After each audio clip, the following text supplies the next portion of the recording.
pala. Akala ko maliit na bitin ba? Ano pala? Um,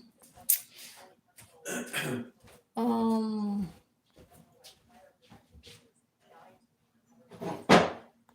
oh, si Sis Babes, merong snake. Isa lang yung snake nakita ng husband ko. Gusto pa nga niya ng snake eh.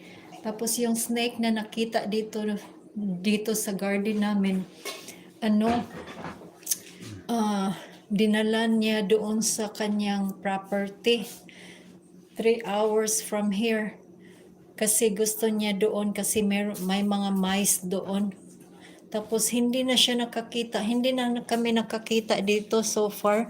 Ang madami dito, Madam Lara, is squirrel, Madam. Ang daming squirrel. Daming squirrel, Madam. Oy.